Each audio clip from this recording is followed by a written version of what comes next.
Si t'as cliqué sur cette vidéo, c'est que soit t'es en dépression, soit t'as vécu une dépression, ou tu penses vivre une dépression. Dans tous les cas, tu es le bienvenu ou la bienvenue sur cette vidéo. Je vais t'expliquer mon vécu avec la dépression. Ça doit pas être sérieux, hein, c'est quelque chose, je pense, qui est nécessaire des fois dans la vie de certains. Des fois, t'as comme des alarmes ou des choses qui sont nécessaires.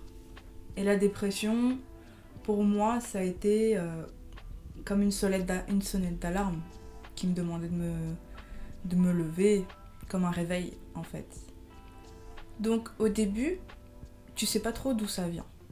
Donc ça a commencé quand j'étais peut-être en deuxième, troisième secondaire. Un des premiers souvenirs que j'ai, c'est vraiment passer une journée super à l'école, apprendre, être heureuse d'être avec mes amis, de rigoler, d'avoir des fous rires pas possible, d'avoir des profs, certains bons, certains mauvais, d'avoir hâte aussi de grandir, d'avoir hâte d'aller en supérieur et d'être comme les grands. Ça, c'était un petit peu comment se passait ma journée en cours quand j'étais entourée. Après, la journée elle se terminait, puis je rentrais forcément. Quand je rentrais, j'avais vraiment ce sentiment de solitude. Et comme si ce que j'avais fait pendant la journée, c'était fini. Mais fini pour de bon, que ça n'arrivera plus jamais, que je pourrai plus jamais ressentir ce bonheur-là que j'ai senti pendant la journée, cette insouciance, cette naïveté qu'on a quand on est petit. Quand je rentrais, j'avais vraiment une boule dans l'estomac. C'est même pas une boule dans l'estomac, j'avais 50 kilos dans l'estomac, vraiment pas envie de rentrer. Au début, tu la connais pas bien. Du coup, tu sais pas trop pourquoi t'as une boule dans l'estomac. Comme tu la connais pas, tu mets ça sur autre chose, tu mets ça sur demain j'ai une évaluation, donc c'est peut-être pour ça, ou aujourd'hui mon professeur il m'a un peu foutu la honte devant tout le monde, donc c'est peut-être pour ça que ma boule elle est là. Mais après quelques années, quand tu vis avec elle, tu la côtoies pendant des années et des années, tu apprends vraiment à bien la connaître, bien la connaître, comme une bonne amie en fait, vraiment. Et le plus incroyable dans tout ça, c'est que tu le vois pas venir. En fait, c'est tellement petit à petit qu'elle s'immisce dans ta vie, elle s'immisce dans ta tête, que quand tu t'en rends compte, elle a déjà enfoncé la moitié de ses griffes en toi, quoi. Et du coup, la dépression, elle te lâchera plus. Elle te lâchera plus. Donc ma dépression, pour moi, elle avait un contexte. Donc c'était surtout un contexte familial. Je suis une enfant de parents divorcés. Malheureusement, mon père n'a pas vraiment été un papa comme les autres, on va dire, ou un papa responsable, je dirais. Le problème, c'est que depuis petite, j'aime bien, ou je veux plutôt, pour me rassurer, comprendre l'action des gens, comprendre l'action de tes parents, comprendre l'humain, tout simplement. À force de vouloir comprendre, tu te perds en fait. Tu te perds un petit peu parce que toi-même, tu peux pas avoir des réponses que la personne en face de toi n'a pas encore recherché, n'a pas encore avoué, n'a pas encore accepté. C'est simple, mais c'est vrai. Quand j'étais plus jeune et que je vivais tout cet abus, tout ça, je restais quand même une enfant très souriante, je restais quand même une enfant très serviable. J'ai toujours eu un complexe d'infériorité par rapport aux gens autour de moi. Donc j'étais toujours au service des gens, toujours très gentille, très sage, studieuse. Voilà, le problème avec ça, c'est que on a un petit peu pris avantage de ma servitude ou du fait que j'étais très sage, que j'étais une enfant très sage. Et je me suis un petit peu retrouvée entre mes deux parents. Voilà, comme ça, hein, comme ça peut arriver dans un divorce. C'est que les deux parents, alors, pour éviter de communiquer entre eux, vont communiquer à travers leur enfant. Et c'est des choses qui sont pas faciles à vivre pour l'enfant, parce que tu deviens un petit peu une boîte mail humaine en fait. Donc papa il te dépose le courrier à donner à maman, et évidemment tout ça est verbal, hein, donc c'est très... c'est encore plus difficile d'affronter, parce que tu sais que quand papa il te demande de demander des comptes à ta mère, et que ta mère après elle te demande de demander des comptes à papa, bah forcément toi t'as pas vraiment envie, parce que tu sais ce qui attend dès que tu vas aborder le sujet, tu sais ce qui t'attend. Donc voilà, je me suis un peu retrouvée entre les deux, dans des histoires qui n'étaient pas forcément quelque chose que moi je devais m'occuper, donc des choses judiciaires, des histoires de pension alimentaire, des histoires de tromperie, de sorcellerie, et ce qui fait que tout ça a été très compliqué. Je me suis beaucoup perdue. J'étais perdue en fait. Et j'avais aussi des moments où j'avais un peu l'impression que j'avais plusieurs réalités qui se mélangeaient. Et que j'avais pas un centre.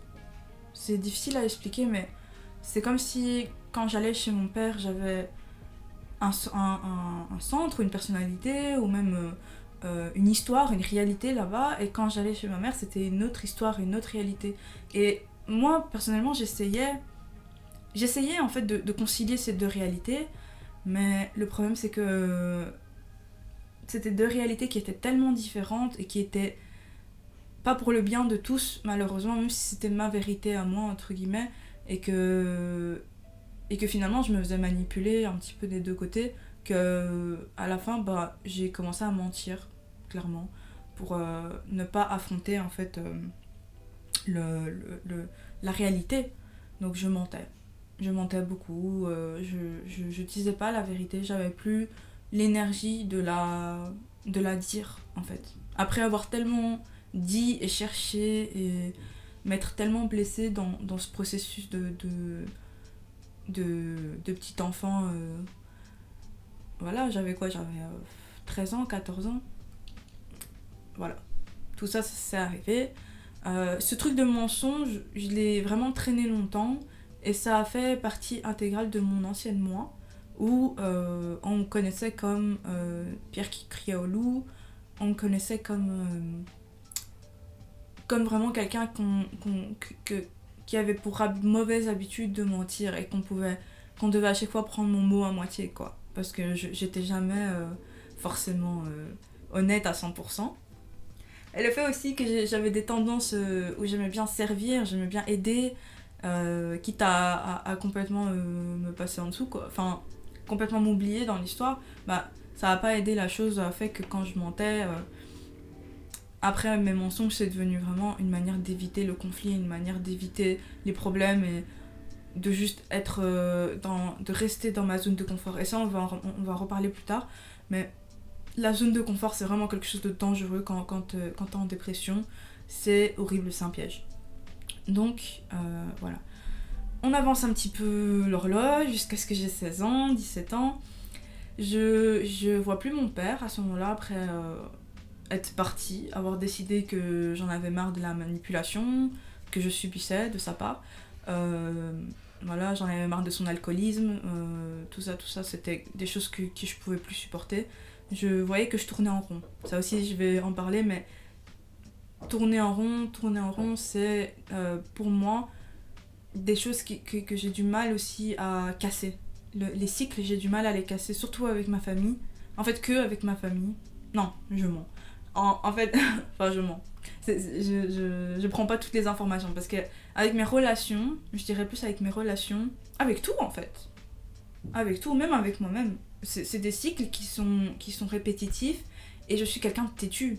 Je ne sais pas en fait accepter d'emblée de me dire ça n'ira pas, ça va pas fonctionner, ça fait 2-3 fois qu'on avance là-dedans, 2-3 fois que t'as le même... Et 2-3 fois je suis gentille, mais à la fin, le cycle s'était au moins répété une 50aine, voire une 100aine de fois, ces différents cycles que j'ai eu dans ma vie, et c'était très paralysant en fait, parce que c'est un peu comme la procrastination, où au plus tu sais que tu dois faire quelque chose, au moins t'as envie de le faire, et au plus cette tâche elle devient énorme pour toi, et insurmontable en fait.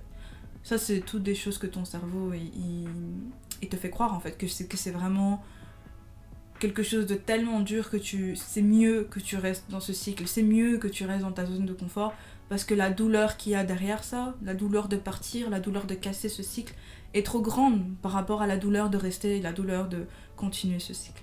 Aussi, donc comme je vous expliquais au début, ce mélange de réalité, pour moi, ça a un peu mélangé les faits avec les mensonges de mes parents, avec les mensonges de mon père, et du coup, je savais plus, et avec mes mensonges à moi, du coup, je savais plus vraiment c'était quoi les faits, et c'était quoi la réalité, en fait. Et ça, c'est aussi un symptôme de manipulation, c'est que tu arrives plus vraiment à reconnaître les faits, tu arrives plus vraiment à reconnaître ce qui s'est vraiment passé, entre ce qui s'est vraiment passé et entre les mensonges de ton manipulateur, entre tes mensonges à toi, parce que forcément, après moi aussi, j'ai eu cette tendance-là à manipuler et à mentir, en fait, surtout. C'était pas vraiment la même manipulation, mais c'était surtout ma manipulation à moi, et mon combat à moi, c'était le mensonge. C'était que je devais arrêter de mentir et juste accepter la vérité, même si ça faisait mal de la dire, en fait. Ce qui compte le plus, c'est d'être véridique. Donc j'ai eu 16 ans, j'ai eu 17 ans, donc j'avais fini mes études secondaires. Donc j'ai été plus... au début d'abord j'ai essayé d'aller à l'université, j'ai pas du tout aimé. C'est là où j'ai eu mon premier copain, enfin mon ex. C'est ça aussi, c'est que j'ai jamais eu... Une fois que j'étais dans un cycle et que je me suis rendu compte et que je m'étais enfin décidée à casser ce cycle, j'ai jamais eu du mal à partir. J'ai jamais eu du mal à casser ce cycle. Une fois que je le fais, en fait, c'est tellement facile de le faire. C'est ça que j'essaie de vous dire, c'est que sur le moment, c'est tellement facile de le faire, mais une fois que quand t'es dedans, t'as l'impression que c'est la chose la plus dure que tu vas devoir faire de ta vie, en fait. Alors que, littéralement, quand je cassais ce cycle-là, je me sentais mieux instantanément, même le lendemain, je me sentais déjà libérée, je me sentais déjà différente par rapport à la veille, et c'était quelque chose qui était incroyable pour moi. Et au début, je pensais vraiment que je n'avais pas de cœur et que j'étais tout à fait en manque d'empathie totale. Mais c'est surtout, je pense que quand ton cerveau, il a tellement genre... comment je pourrais dire ça ? Il t'a tellement fait croire que la tâche était impossible pour toi, qu'une fois que tu le fais, tu te rends compte, en fait, tu te dis c'était pas si mal, en fait, enfin c'était pas aussi dur que je pensais.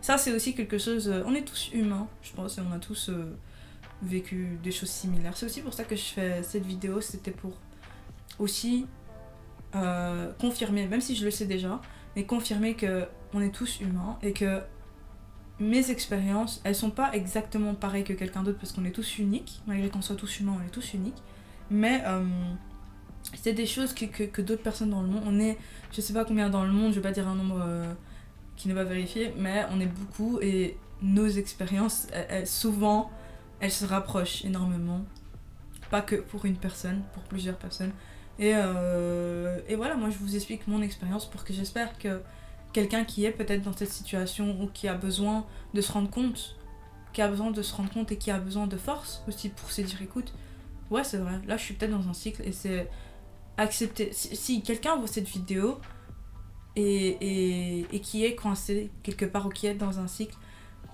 je peux vous promettre que là où vous êtes, utilisez votre bon jugement aussi, hein, mais là où vous êtes, ce que votre cerveau essaye de vous faire croire, si vous voulez partir, partez. Si vous avez besoin de changement, changez. Parce que finalement, vous savez au fond de vous ce qu'il faut faire. C'est juste, il faut arrêter d'ignorer cette petite voix, et il faut le faire, vraiment. Il faut arrêter de faire l'autruche, et il faut juste aller, continuer, et même si vous savez pas qu'est-ce qu'il y a de l'autre côté, allez-y, plongez. Juste plonger, et c'est ça, c'est vraiment plonger, c'est se jeter à l'eau, même si tu sais que l'eau elle est froide et que tu vas douiller et que ça va être douloureux, ça va être inconfortable, fais-le, parce que je te promets que de l'autre côté, tu n'as que du mieux, tu n'as que du bénéfice après, vraiment. Donc 16 ans, 17 ans, 18 ans, à 18 ans j'arrête, vers 18 ans, 19 ans j'arrête l'université, et là je commence à rentrer en dépression. La dépression, pendant tout ce temps-là, m'accompagne tout le temps. Hein. Mais elle prend plusieurs formes, hein. Elle prend la forme la forme de l'abus, même pas l'abus, elle prend la forme de la colère, elle prend la forme de la tristesse, de l'hypersensibilité, elle prend la forme de la flemme. Elle prend plein de formes différentes et c'est pour ça que je dis pour moi c'est tellement vicieux parce que ça peut être tellement de choses et elle porte tellement de noms, mais à la fin ce n'est qu'une chose. Elle est qu'une chose, elle est ce qu'elle est et elle est une dépression. C'est tellement simple mais c'est tellement dur aussi. Et voilà, une fois que je me suis rendu compte que j'étais en dépression, c'était quand j'avais plus ou moins 19-20 ans. Et c'était aussi la période Covid et la période où on était tous coincés chez nous. Bon, moi ça m'arrangeait parce que c'était vraiment pas le moment pour moi ni de bosser. Et même j'ai dû quitter mon job étudiant parce que c'était vraiment quelque chose qui était insurmontable pour moi. Insurmontable. Où j'étais...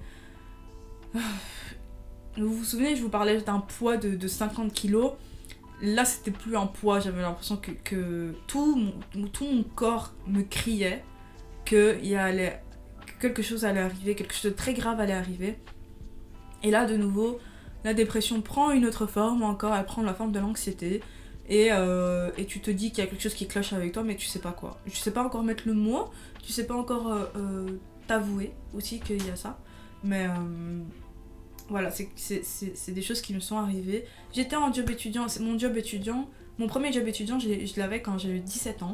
J'en ai que des bons souvenirs, à part une collègue qui était un peu boumeuse, on va dire. Mais j'avais une super manageuse, vraiment la manageuse en or, avant qu'elle parte. Elle est partie avant que moi je fasse mon départ. Mais une manageuse en or, vraiment, je pense encore à elle, de temps en temps, vraiment. Et...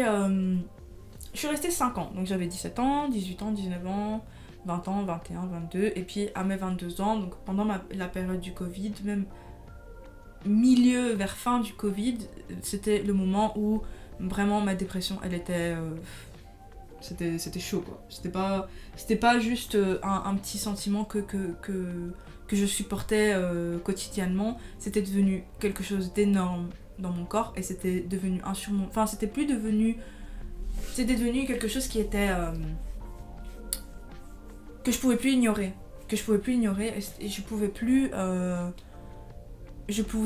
faire comme si tout allait bien, je pouvais plus sourire, j'avais plus ma patience, j'avais plus ma gentillesse, j'avais plus toutes ces qualités qui faisaient que j'étais mon ancienne moi. Ma chère amie, la dépression aime bien te voler et te changer en une personne que tu ne reconnais pas, une personne que tu n'as jamais connue dans ta vie. Elle te change vraiment, de l'intérieur elle te change, et c'est tragique, ouais. Donc c'est une période qui est un peu floue pour moi, même si je me rappelle vraiment il y a des détails qui me marquent vraiment. C'est aussi la période où je me suis liée d'amitié avec mon ancienne meilleure amie qui était également en dépression. Bon, un conseil, ne te mets pas... Je pense que ça va de soi, mais n'entretiens pas des relations avec des gens qui sont mal comme toi, avec des gens qui ont la même maladie que toi, mentale. Ils peuvent te comprendre, hein. Ils peuvent t'aider à partir d'un moment, mais quasi la plupart du temps, vous deux, vous allez pas aller mieux, vous allez vous comprendre, vous allez profondément vous comprendre, vous allez profondément vous aimer, mais cet amour-là, il est lié par le traumatisme de votre maladie. C'est pas un amour sain, c'est pas une relation saine.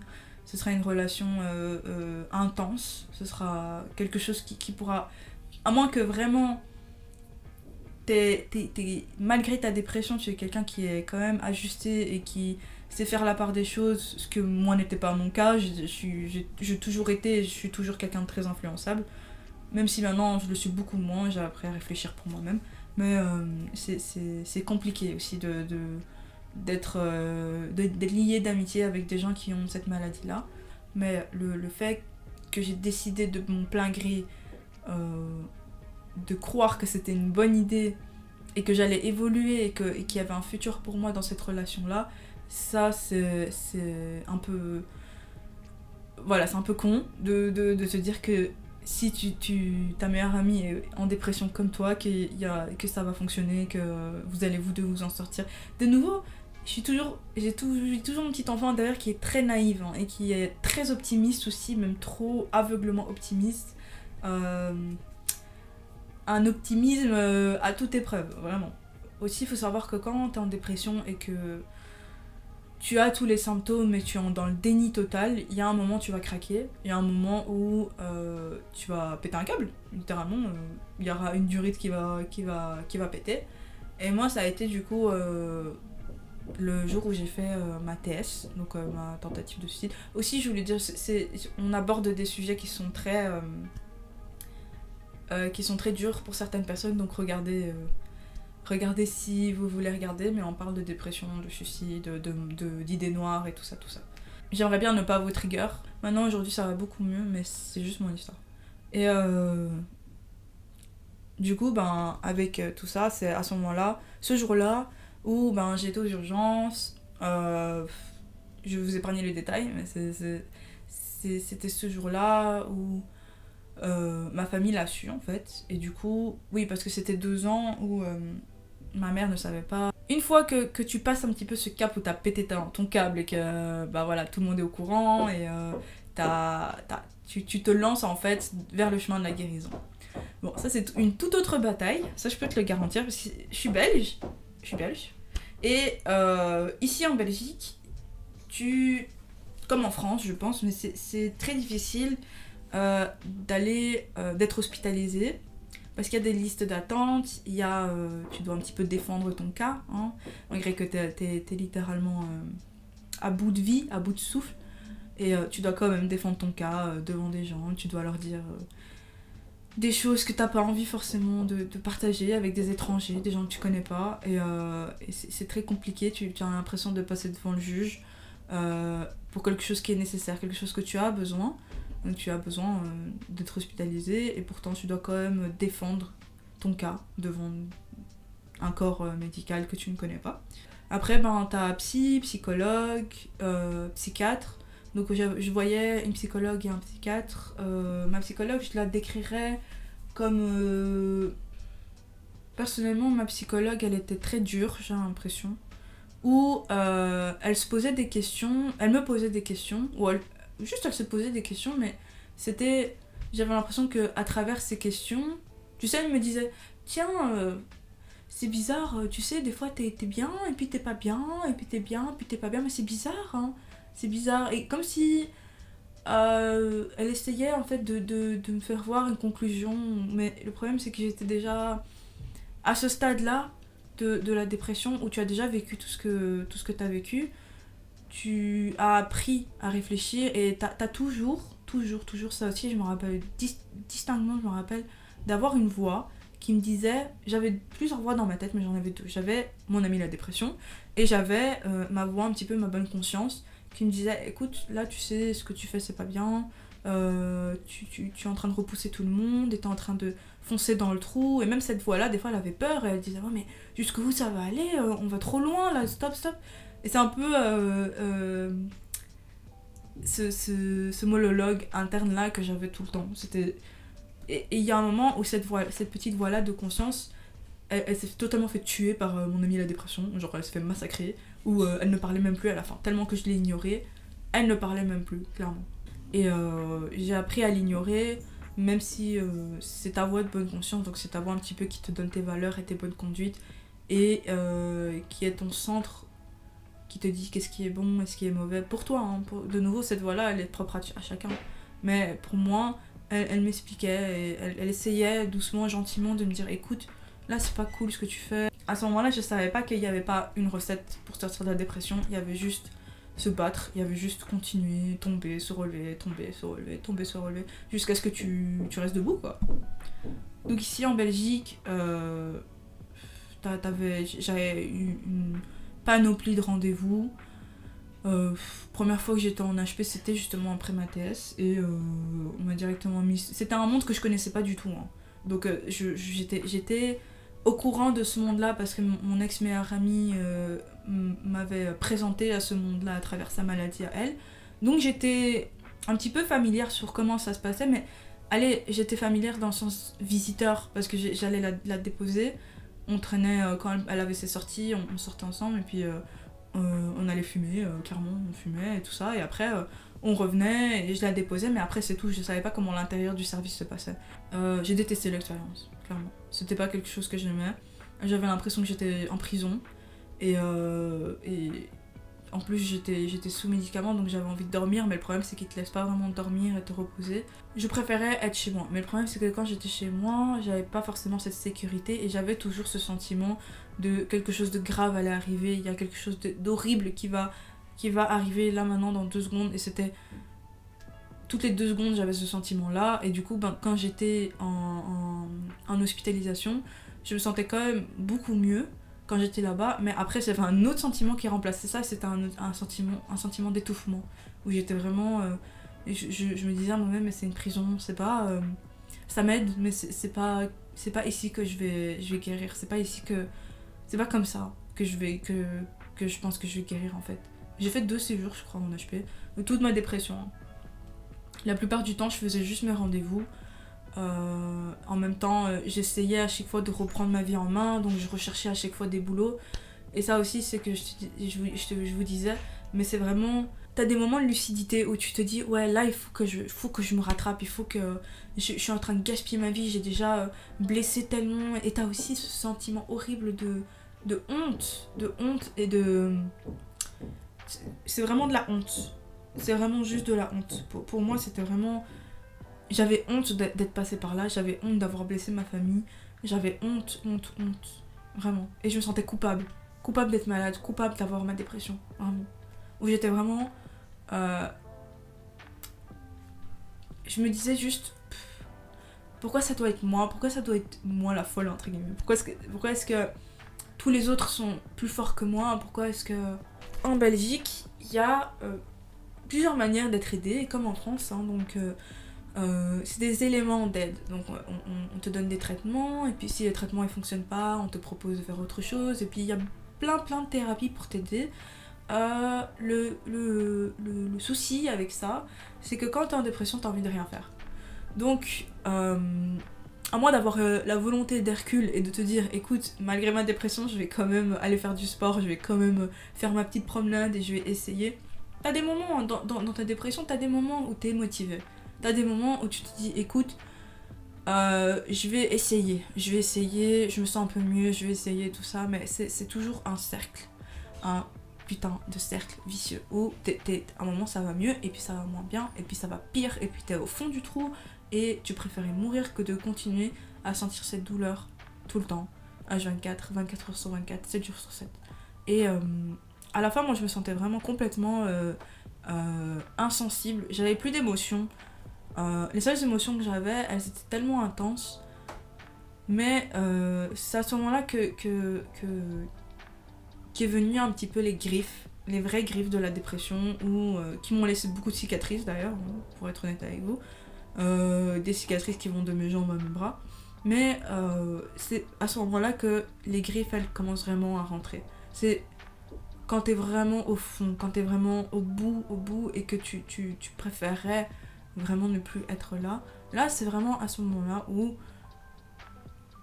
c'est dur de ressortir de ça, et t'es déjà tombé tellement de fois, en fait, que l'espoir n'est plus là, que la petite voix de sagesse et de bonté n'est plus là, elle a disparu de la circulation, tu ne l'entends plus, complètement noyée. Les 2 choses qui ont été le plus dures pour moi dans ma dépression, c'était d'avouer que j'étais en dépression et de demander de l'aide. Ça, c'était le plus dur pour moi. J'ai toujours été quelqu'un qui se débrouillait seul. J'ai toujours été quelqu'un qui était débrouillarde, qui n'avait besoin de personne, qui était forte depuis que je suis petite. J'ai toujours été la grande sœur qui faisait à manger, qui faisait les tâches et qui pouvait subir qui pouvait subir tout ce que ses petites sœurs faisaient, les bêtises, et j'avais une patience de dingue. Voilà, je me lance pas des fleurs, hein, je dis juste comment j'étais avant, et puis comment la dépression m'a transformée, et comment je suis aujourd'hui. Donc, pendant tout ce traitement que j'ai eu, donc après que j'étais en HP et tout ça, j'ai croisé des médecins qui étaient aussi très très mauvais, clairement. Des corps médicaux qui étaient horribles. Et quand je vous parle d'être horrible, je vous parle de gens qui te font la leçon. Je vous parle de gens qui ne t'aident pas. Ne t'aident pas. Pour moi, être médecin, c'est quand même guérir. C'est quand même ou essayer au moins. Je dis pas qu'ils ne sont pas humains, mais je dis au moins essayer de guérir. Et pour moi aussi, un médecin, il se doit d'évoluer avec son temps, il se doit de toujours rechercher, toujours apprendre aussi sur son métier, parce que la médecine évolue tous les jours. Donc je trouve ça quand même inadmissible les certains traitements que j'ai eus, même si aujourd'hui j'ai toujours une haine profonde envers ces médecins-là, mais bon, je m'en fous un petit peu d'eux. J'aurais juste aimé à ce moment-là avoir plus de force pour me défendre et avoir plus de force pour parler et pour leur dire que ce qu'ils faisaient c'était pas la manière d'aider, parce que vraiment il y avait des médecins qui j'avais l'impression qu'ils étaient énervés sur moi. On se connaissait pas, hein. C'était la première fois qu'on se voyait, et pourtant le gars ou la meuf il me regardait, il était là genre allez c'est bon, arrête tes conneries, vas-y réveille-toi, enfin je sais pas, fais quelque chose là, mais je sais pas, réveille-toi quoi, parce que c'est bon, on est tous mal, on a tous des problèmes dans la vie, allez fais quelque chose quoi. Je dis ok, bon bah écoute, cool, sympa l'ambiance, parce que vraiment j'étais pas venue pour ça de base, mais ok, l'accueil cool, super. Quand j'étais aux urgences et tout ça, et qu'on traitait mes blessures, c'était aussi, j'avais aussi le droit à tous ces commentaires là. J'avais le droit à des commentaires vraiment désobligeants, des commentaires insensibles, de médecins que je ne connaissais pas, qui ne me connaissaient pas, et qui connaissaient pas mon histoire, et qui juste me jugeaient absolument à 100%, un jugement, mais le jugement d'or quoi, vraiment c'était un jugement de malade qui me faisait. Et j'aurais juste voulu, j'ai pas de regrets, parce que je sais que je savais, en fait, je m'attendais. Il y a un moment où quand tu tombes souvent sur ces médecins-là, tu t'attends, parce que en fait, c'est triste à dire, mais la plupart sont comme ça. C'est plus rare d'avoir un médecin qui te comprend et d'avoir un médecin qui essaye, qui fait son tout pour essayer que tu ailles mieux et qui comprend la dépression, qui comprend la dépression. Ça, c'est quelque chose qui déjà, de base, cette base-là de comprendre, beaucoup ne l'ont pas. Évidemment, je ne veux pas parler que de mal, il y a aussi beaucoup de médecins, d'aidants, d'éducateurs qui étaient des anges sur terre littéralement, et qui m'ont beaucoup aidée. Et qui étaient bien ajustés dans leur vie. Ils étaient bien ajustés et ils se rendaient compte aussi que si eux n'étaient pas correctement ajustés, ils ne pourraient pas aider l'autre personne, et que c'était pas égoïste non plus de se plaindre. Ils pouvaient se plaindre, c'était des humains, mais qui savaient qu'il y avait des moments, et ils avaient l'habitude avec cette maladie, donc ils connaissaient vraiment cette maladie, pas comme s'ils l'avaient eue, parce qu'ils n'étaient pas dans cette position-là, mais ils comprenaient, et ils pouvaient concevoir que c'était dur. J'ai surtout côtoyé ma psy et ma psychologue. Donc comme je vous ai dit, ma psy elle était très dure, pour moi elle était dure, où elle m'imposait beaucoup de choses. On me disait par exemple, oui mais tu devrais peut-être partir de chez toi, déménager, ou tu devrais peut-être trouver un travail et puis déménager, ou tu devrais peut-être arrêter de voir ta meilleure amie, mais c'était... Je le percevais pas comme un conseil, je le percevais comme quelque chose qui était nécessaire pour elle, que moi je devais faire, et moi je déteste quand on me dit qu'est-ce que je dois faire. Surtout quand j'étais en dépression, j'avais pas encore le bon jugement de peut-être concevoir qu'elle avait raison, ou peut-être concevoir qu'elle n'avait pas raison. J'étais juste contre toutes les opinions possibles et imaginables. Genre, je ne voulais pas d'autres opinions. J'étais ouverte aux suggestions, mais les opinions que tu me donnes, tes conseils, j'en voulais pas. Je voulais juste... ça fait aussi partie de la maladie. Hein. Mais... Ma psychiatre, c'était quelqu'un qui était très intelligente, ça par contre. Elle était vraiment très intelligente. Elle était géniale, je l'aimais beaucoup. Elle avait aussi cette dureté, entre guillemets, où elle gardait une distance entre sa patiente et elle, mais elle faisait quand même tout pour m'aider, malgré que j'ai un peu abusé des médicaments et tout ça à partir d'un moment où j'étais clairement addict aux médicaments. Et c'est aussi une des choses qui ont fait que j'ai réussi à m'en sortir, c'est que j'ai complètement arrêté tous mes traitements du jour au lendemain. Et je conseille pas aux gens d'arrêter leur traitement. Je dis juste que pour moi, c'est ce qui a fait que ça a commencé, ça a ouvert une faille pour moi de sortir de ma dépression. Les médicaments, pour moi, j'en prenais tellement que à la fin de mes journées, elles me passaient. Je me rendais pas compte en fait que ma journée était terminée. Déjà, je me levais, il était midi, 1h. J'avais pas de vie, j'étais une reclus, j'étais que reclus dans mon chez moi. Et un brouillard. En plus, je fumais beaucoup de cannabis à ce moment-là, du coup, double brouillard. Et j'étais pas vraiment consciente que ma vie me passait en fait. Et du coup, arrêter les médicaments, ça m'a un petit peu soulevé ce brouillard-là. Ça m'a aussi ça m'a mis en face du fait accompli où je me disais, oui, là, on arrive à la conclusion. Tu es dans une boucle, tu es dans ta bulle, pète ta bulle, pète ta bulle, ton cycle, arrête de tourner en rond, fais quelque chose. Je m'en fous de ce que tu fais, je m'en fous à quel point je vais souffrir, je m'en foutais, je savais que ça allait être inconfortable.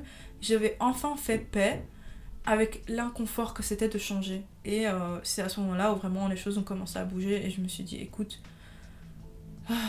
arrête de voir ta psy.